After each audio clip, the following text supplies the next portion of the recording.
Halo teman-teman, jumpa lagi. Kita akan bersama-sama melakukan eksposisi firman Tuhan. Dan eksposisi firman Tuhan, kali ini kita akan membaca dari Kejadian pasal yang ke-8. Sebelumnya, yuk kita berdoa dulu ya.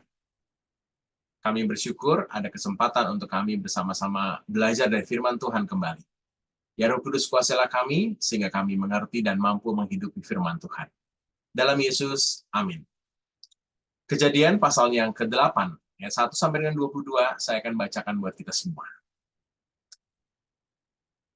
Maka Allah mengingat Nuh dan segala binatang liar dan segala ternak yang bersama-sama dengan dia dalam bahtera itu.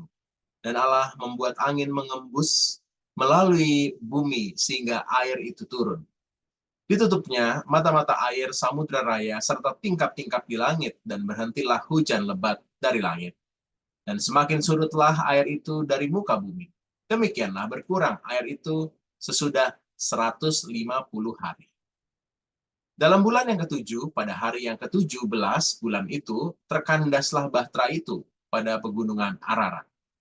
Sampai bulan yang ke-10, makin berkuranglah air itu. Dalam bulan yang ke-10, pada tanggal 1 bulan itu, tampaklah puncak-puncak gunung. Sesudah lewat 40 hari, maka Nuh membuka tingkap yang dibuatnya pada bahtera itu. Lalu ia melepaskan seekor burung gagak, dan burung itu terbang pulang pergi sampai air itu menjadi kering dari atas bumi. Kemudian dilepaskannya seekor burung merpati untuk melihat apakah air itu telah berkurang dari muka bumi. Tetapi burung merpati itu tidak mendapat tempat tumpuan kakinya, dan pulanglah ia kembali mendapatkan Nuh ke dalam bahtera itu. Karena di seluruh bumi masih ada air. Lalu Nuh mengulurkan tangannya, ditangkapnya burung itu dan dibawanya masuk ke dalam bahtera. Ia menunggu 7 hari lagi. Kemudian dilepaskannya pula burung merpati itu dari bahtera. Menjelang waktu senja, pulanglah burung merpati itu mendapatkan Nuh dan pada paruhnya dibawanya sehelai daun zaitun yang segar. Dari situlah diketahui Nuh bahwa air itu telah berkurang dari atas bumi. Selanjutnya ditunggu pula 7 hari lagi. Kemudian ia dilepaskannya burung merpati itu, tetapi burung itu tidak kembali lagi kepadanya. Dalam tahun ke-600, dalam bulan pertama, pada tanggal 1 bulan itu, sudah kering air itu dari atas bumi. Kemudian Nuh membuka tutup bahtera itu dan melihat-lihat ternyata muka bumi sudah mulai kering. Dalam bulan kedua, pada hari yang ke-27 bulan itu, bumi telah kering. Lalu berfirmanlah Allah kepada Nuh, keluarlah dari bahtera itu. Engkau bersama-sama dengan istrimu serta anak-anakmu dan istri anak-anakmu. Segala binatang yang bersama-sama dengan engkau, segala yang hidup, burung-burung, hewan, dan segala binatang melata yang merayap di bumi, suruhlah keluar bersama-sama dengan engkau, supaya semuanya itu berkeriap di bumi serta berkembang biak dan bertambah banyak di bumi. Lalu keluarlah Nuh bersama-sama dengan anak-anaknya dan istrinya dan istri anak-anaknya, segala binatang liar, segala binatang melata, dan segala burung, semuanya yang bergerak di bumi, masing-masing menurut jenisnya, keluarlah juga dari bahtera itu. Lalu Nuh mendirikan mezbah bagi Tuhan dari segala binatang yang tidak haram dan segala burung yang tidak haram diambilnya beberapa ekor. Lalu ia mempersembahkan kurban bakaran di atas mezbah itu. Ketika Tuhan mencium persembahan yang harum itu, berfirmanlah Tuhan dalam hatinya, aku takkan mengutuk bumi ini lagi karena manusia. Sekalipun yang ditimbulkan hatinya adalah jahat, dari sejak kecilnya, aku takkan membinasakan lagi segala yang hidup seperti yang telah kulakukan. Selama bumi masih ada, takkan berhenti-henti musim menabur dan menuai, dingin dan panas, kemarau dan hujan, siang dan malam. Demikianlah pembacaan firman Tuhan yang berbahagia adalah setiap kita yang membaca dan memelihara firman Allah dalam hidup.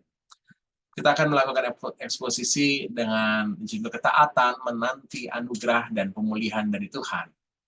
Saya ingat sekali kalau ibu saya sedang buat donat, ada momen yang cukup menggoda untuk saya, itu ketika adonan sudah disiapkan dan sebelum ia digoreng, ya, sebelum ia dibentuk dan digoreng, itu ada waktu untuk membiarkannya. Biasanya ditutup dengan kain dan dibiarkan. Aduh, itu momen yang menurut saya, aduh, kenapa sih harus dilakukan? Karena sebagai anak kecil, kita pengen banget nih cepat makan donatnya. Tapi dia harus memang ditunggu supaya adonannya mengembang dan sampai pada titik di mana itu cukup, maka donat akan terasa empuk dan enak. Nah, biasanya itu akan menjadi masalah kalau kita nggak sabar untuk menantinya. Padahal proses menanti itu justru menyiapkan sesuatu yang kelak nanti akan menghasilkan sesuatu yang jauh lebih baik. Pada bacaan firman Tuhan hari ini, kita juga akan melihat bagaimana Nuh dengan kesabarannya, ketaatan akan firman Tuhan, justru akan mendapatkan sesuatu yang justru akan menghasilkan kebaikan pada dirinya. Bacaan kita adalah lanjutan dari Kejadian pasal yang ke-7 tentang air bah yang membinasakan banyak orang, dan kisah air bah itu ditutup dengan sebuah kalimat, dan berkuasalah air itu di atas bumi 150 hari lamanya. Semuanya dihapuskan Tuhan dalam murka Tuhan, banyak yang mati dan semuanya musnah. 150 hari lamanya. Dan kisah kita dimulai. Kisah kita dimulai dengan sebuah perkataan begini. Allah mengingat Nuh dan segala binatang liar dan segala ternak yang bersama-sama dengan dia dalam bahtera itu. Kata mengingat adalah sesuatu yang menunjukkan ada sesuatu yang Tuhan sebenarnya bukan lupa ya. Tuhan nggak lupa. Tapi kata mengingat biasa dipakai untuk menegaskan bahwa Tuhan tuh sebenarnya punya janji. Punya janji pada pribadi-pribadi, dan ketika ada kata mengingat, biasanya itu selalu berhubungan dengan janji. Misalnya dalam Keluaran 2 ayat 24 bagian B, lalu ia ingat kepada perjanjian dengan Abraham, Ishak dan Yakub. Jadi ingat selalu berhubungan dengan janji. Demikian juga ketika ia mengingat Nuh, ia mengingat apa yang sudah ia ciptakan ini, apa yang sudah dia berikan ini, apa yang ada pada sisa dari air bah itu, yaitu Nuh dan keluarganya. Jadi dia mengingat akan sesuatu yang baik, yang sebenarnya adalah ciptaannya. Dan kemudian Allah melakukan sesuatu. Karena ia mengingat ada Nuh, maka ia melakukan sesuatu. Dan apa yang dilakukan oleh Tuhan ketika air bah ini akan disurutkan, ya, Allah membuat angin bertiup di atas bumi. Jadi angin ini menunjukkan sesuatu yang berkuasa, besar, punya tenaga, punya power tertentu. Tapi ternyata Tuhan itu berkuasa, bahkan ia yang membuat angin itu. Di beberapa bacaan firman Tuhan, misalnya di Perjanjian Lama, di Nahum 1 ayat 3 sampai dengan 4, disebutkan pada ayat yang ketiga, ia berjalan pada puting beliung dan badai. Di ayat yang keempat, ia menghardik laut dan mengeringkannya. Bahwa angin yang berkuasa itu ternyata masih ada di bawah kekuasaan Tuhan. Ada kisah di Perjanjian Baru yang cukup terkenal ketika Tuhan Yesus menghardik angin di dalam danau, dan danau itu menjadi teduh. Jadi kuasa Tuhan berkuasa atas angin itu. Dan justru dengan angin itu Tuhan mau membuat dunia ini kembali kering setelah air bah ini. Nah, kalau kita melihat kata angin yang dipakai di teks kita ini pakai kata ruah, yang juga membawa kita ingatannya kepada roh Allah yang berkuasa, yang membuat seluruh apa yang kacau, air bah ini yang membinasakan, yang mematikan ini, justru lalu memulai sebuah proses pemulihan. Jadi pemulihan Tuhan atas ciptaannya diawali dengan ada ruah, ada angin, ada roh Tuhan yang bekerja di sana. Dan waktunya juga sama. Di ayat 3 bagian akhir disebutkan 150 hari. Jadi ketika air bah itu stay selama 150 hari, demikian juga Tuhan bekerja untuk memulihkan. Ini bukan Tuhan nggak bisa bekerja lebih cepat, misal 1 hari langsung kering, tapi Tuhan mau mengatakan pemulihan Tuhan itu memulihkan setiap hari-hari kerusakan itu, setiap apa yang terjadi pada air bah itu, dan semuanya dipulihkan oleh Tuhan. Sebenarnya kalau kita sejenak melihat, coba membayangkan bagian awal dari proses air bah dikeringkan ini, di mana banyak air, kemudian ada angin, membawa ingatan kita pada proses penciptaan. Bukankah di awal penciptaan ketika bumi belum berbentuk, ada roh Allah yang melayang-layang di atas air. Nah, ini menunjukkan bahwa pemulihan yang Tuhan lakukan dalam kesaksian Kejadian pasal yang ke-8 sebenarnya adalah seperti proses penciptaan yang kedua. Ketika air bah membinasakan semua, maka Tuhan kembali menciptakan, kembali memulihkan. Nah, ini bisa kita membandingkannya apa yang dituliskan pada Kejadian 1 dengan apa yang disebutkan dalam pemulihan pasca air bah di Kejadian 8, itu agak-agak mirip. Bumi belum berbentuk, roh Allah melayang-layang, itu ada di Kejadian 1 ayat yang kedua, demikian juga pada Kejadian 8. Demikian juga dengan ketika ada langit, ya, itu disebutkan juga di setiap bagian di Kejadian 1 maupun juga 8. Hari pertama, hari kedua, hari ketiga, hari keempat tidak disebutkan, hari kelima, keenam, semuanya menunjukkan bahwa pemulihan Tuhan itu akan kehidupan itu berlangsung melalui roh Tuhan yang berkarya untuk memulihkan. Wow, ini sesuatu yang menarik ya. Tuhan sedang melakukan proses pemulihan dengan penciptaan yang baru, edisi yang kedua, nih, pasca air bah. Kita lanjut ya. Di ayat yang keempat disebutkan bahwa pada bulan ke-7, pada tanggal 17 bulan itu, kandaslah bahtera itu. Mungkin jadi pertanyaan, kenapa harus bulan yang ke-7? Ya? Nah, ternyata kalau kita melihat kalender Ibrani, bulan yang ke-7 itu adalah bulan Tisri, bulan perhentian. Bahkan di Imamat 23, 23 sampai dengan 43 disebutkan berbagai perayaan-perayaan harus dilakukan pada bulan itu. Perayaan Sukkot, Yom Kippur, Pondok Daun, dan banyak lagi di sana. Jadi Tuhan mengilhamkan penulis Kejadian ini untuk mengangkat juga kehidupan yang menjadi tradisi orang-orang Ibrani dalam kisah pemulihan Tuhan ini. Supaya ketika orang-orang Ibrani membaca kembali kisah Nuh, mereka mengingat bahwa betapa pentingnya bulan perhentian itu. Bahkan Nuh sendiri tertambat perahunya itu di bulan perhentian. Jadi ini sesuatu yang penting sekali. Di ayat yang kelima disebutkan, walaupun sudah tertambat, tapi Nuh belum keluar. Air semakin berkurang sampai bulan yang ke-10. Pada bulan ke-10 tanggal 1 tampaklah puncak-puncak gunung. Lalu bulan ke-10 adalah bulan Tefet, yaitu bulan kedua, yaitu bulan yang ke-10, maksud saya, di dalam kalender Ibrani, dan itu adalah bulan-bulan Sabat. Jadi ini adalah bulan di mana seluruh aktivitas berhenti dan harus disuguhkan kepada Tuhan. Jadi tampaklah puncak-puncak gunung menunjukkan kuasa Tuhan itu menunjukkan kekuatannya. Tadi kan semuanya terendam dengan air, ada roh yang bekerja, mengeringkannya, dan bulan ke-10 ini menunjukkan tanda bahwa mulailah puncak-puncak gunung terlihat. Dan sesudah 40 hari, Nuh baru membuka pintu baterainya. Jadi terlihat sekali bahwa Tuhan sebenarnya bisa saja membuat proses pemulihan atau keringnya air bah ini dalam waktu 1 hari. Tapi nampak Tuhan mau meminta Nuh untuk sabar dan percaya. Sabar dan percaya bahwa akhirnya Tuhan memulihkan.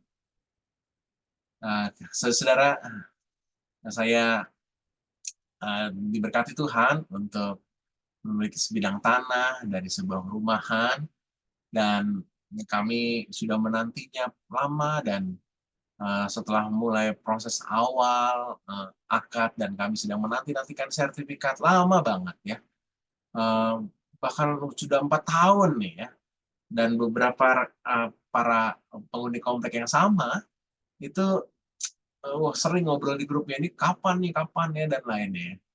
Dan akhirnya tibalah kami menemui waktu di mana sertifikat itu akan segera kami dapatkan. Dan kami dipanggil notaris, dan kami mengadakan tanda tangan dan lainnya. Dan saya melihat, wow, 4 tahun kalau dipikir-pikir lama banget ya.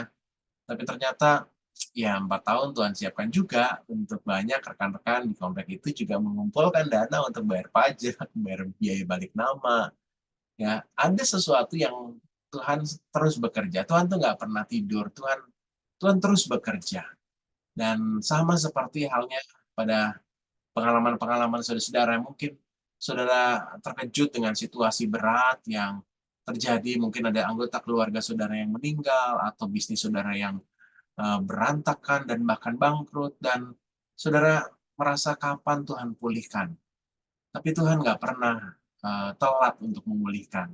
Waktu Tuhan tidak pernah terlalu cepat, tidak pernah terlalu lambat. Dia tepat memberikannya bagi kita. Jadi ketaatan itu harus dijalani dengan sebuah keyakinan bahwa Tuhan itu tak pernah berhenti berkarya. Walaupun nampaknya lambat, tapi sebenarnya Tuhan terus berkarya untuk memulihkan. Sama yang terjadi juga dengan Nuh, 150 hari, dan itu sesuatu yang panjang dan berbulan-bulan, tapi Nuh percaya bahwa Tuhan pasti memulihkan. Lanjut lagi ya.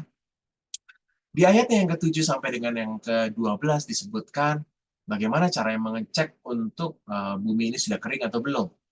Nah, maka Nuh melepaskan ada dua jenis burung. Yang pertama burung gagak. Kalau kita melihat teks kita di ayat yang ke-7, burung gagak ini pulang pergi, terbang pulang pergi sampai air itu menjadi kering. Berbeda dengan burung merpati yang diterbangkan, kemudian menjelang waktu senja, dia kembali. Bahkan dia ditangkap Nuh kembali masuk ke dalam bahtera. Saudara-saudara, burung gagak dalam tradisi orang-orang Ibrani itu adalah burung yang najis. Dalam Imamat 11 ayat 13 sampai 19 disebutkan burung gagak adalah burung najis dan burung merpati adalah golongan yang tidak tergolong dengan burung-burung najis. Jadi burung gagak ini ya memang tidak bisa diatur kira-kira begitu ya, tidak terbang pulang pergi ya sampai air itu menjadi kering. Jadi terus-menerus dia punya hasratnya untuk mencari mungkin bangkai dan lainnya. Tapi berbeda dengan burung merpati, dia singgah dan tinggal dan mau untuk masuk ke dalam bahtera kembali.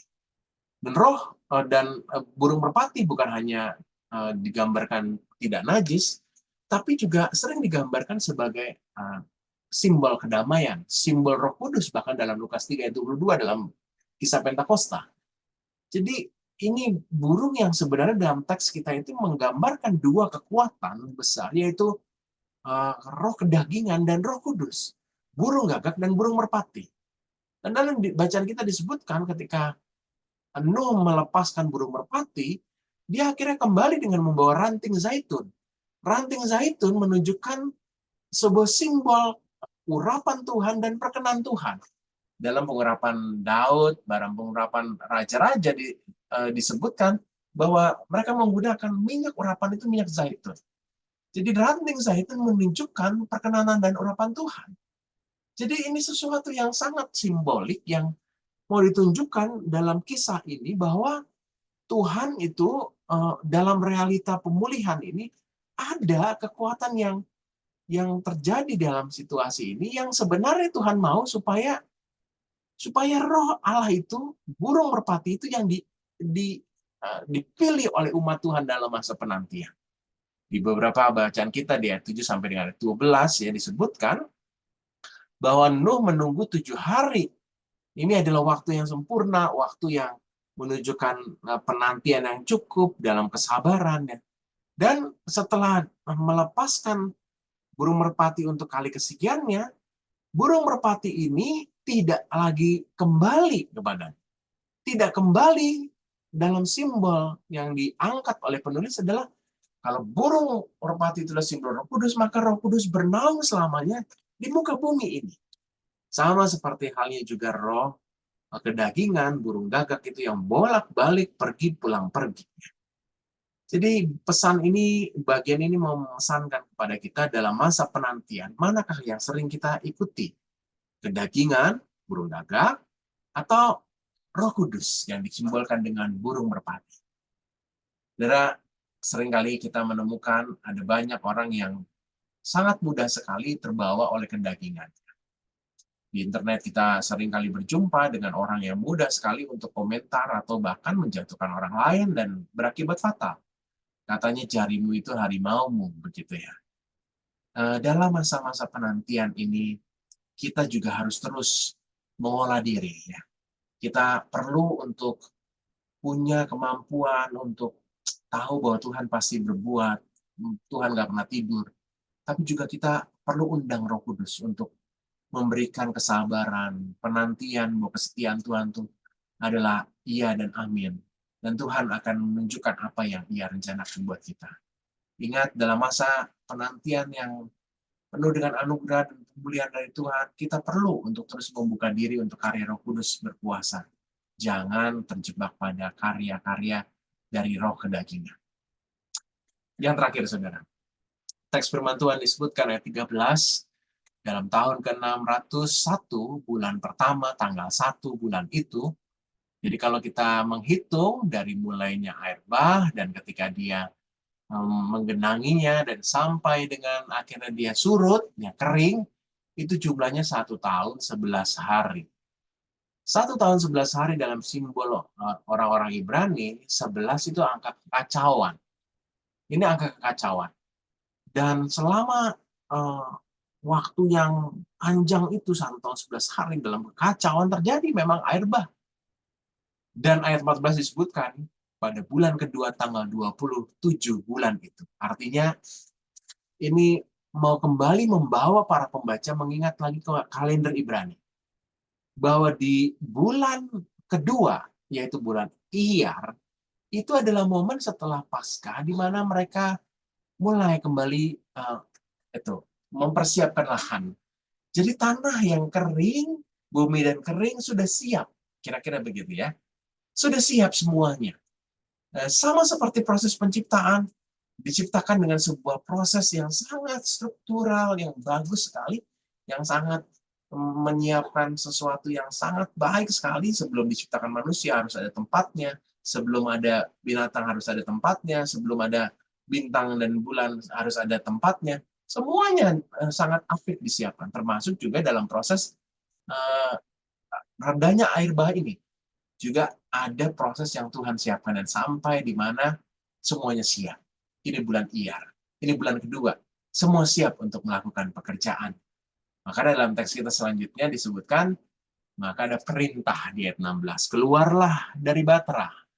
Ini sebuah perintah untuk memulai kehidupan baru, karena bukan hanya keluar, tapi ada perintah untuk berkembang biak dan bertambah banyak. Ini seperti perintah dalam penciptaan yang pertama. Dan ketaatan Nuh terlihat. Dia menunggu perintah ini. Walaupun perahunya sudah tertambat, sudah ada burung merpati yang membawa ranting zaitun, dia sudah pasti, sudah tahu ini kering. Ya. Tapi Nuh selalu menunggu petunjuk Tuhan. Bagaimana Nuh bisa melakukan ini? Karena dia sudah dikuasai oleh roh Tuhan. Dalam Kejadian pasalnya yang ke-6, ayat yang ke-8 disebutkan, Nuh mendapatkan kasih karunia Tuhan. Dan inilah yang membuat Nuh punya pertimbangan. Dalam Roma 12 ayat 2 disebutkan ada ajakan untuk berubahlah oleh pembaruan budimu, sehingga kau bisa membedakan kehendak Allah dan yang baik dan yang sempurna. Dan itu adalah sesuatu yang dilakukan oleh Nuh. Bukankah Kristus pun juga menjadikan kita sebagai ciptaan baru? Kalau Nuh, air bah, ini sebagai simbol dari pemusnahan, penyucian dari segala dosa. Kita yang sudah dibaptis pun, kita pun juga diundang untuk menjadi ciptaan baru di dalam Tuhan. Memiliki ketaatan untuk menanti petunjuk Tuhan, karena kita punya hikmat dan pembaruan budi dari Tuhan. Saudara, Nuh akhirnya keluar. Dan apa yang dilakukan Nuh? Dia mengutamakan Tuhan. Dia memberi persembahan yang terbaik. Dia tahu janjinya dia tahu apa yang harus diberikan kepada Tuhan. Dan Tuhan lalu berjanji tidak akan ada lagi air bah. Bukankah Yesus juga memberi perjanjian baru bagi setiap orang yang percaya padanya, yang mau berpaut padanya? Dan itu dilakukan oleh Tuhan, mengundang setiap umat Tuhan yang diselamatkan sungguh-sungguh menjalankan ketaatan ini dengan ungkapan syukur, bukan sebagai beban. Sama seperti Nuh yang terus menantikan petunjuk dari Tuhan. Dia menantikan dalam ketaatan. Bahkan ketika sudah keluar, dia nggak memuaskan egonya, tapi justru memberi persembahan pada Tuhan. Apakah ketaatanmu menghasilkan ungkapan syukur pada Tuhan? Semoga justru bukan menjadi beban. 3 hal kita sama-sama renungkan dalam kesempatan eksposisi Kejadian pasal yang ke-8 ini. Bahwa ketaatan menanti anugerah dan pemulihan dari Tuhan selalu harus didasari keyakinan bahwa Tuhan tidak pernah berhenti untuk berkarya. Tuhan ingin kita buka diri untuk Roh Kudus bekerja sehingga kita bisa bertahan dalam masa penantian ini. Dan Tuhan mau kita mengalami kebaikan Tuhan dan memuliakan namanya. Sama seperti Nuh yang memberi persembahan, kita pun juga diajak demikian. Kita berdoa yuk. Makasih untuk kesabaran yang Tuhan berikan untuk kami menanti pemulihan Tuhan dalam hidup kami. Berikanlah kami kemampuan dan kepekaan, Roh Kuduslah berkuasa atas setiap kami, sehingga sungguh kami menantikan pemulihan Tuhan nyata benar terjadi. Tak mudah, tapi di dalam Tuhan tak ada yang mustahil. Dalam Yesus, amin. Sampai ketemu dalam kesempatan lain, Tuhan berkati.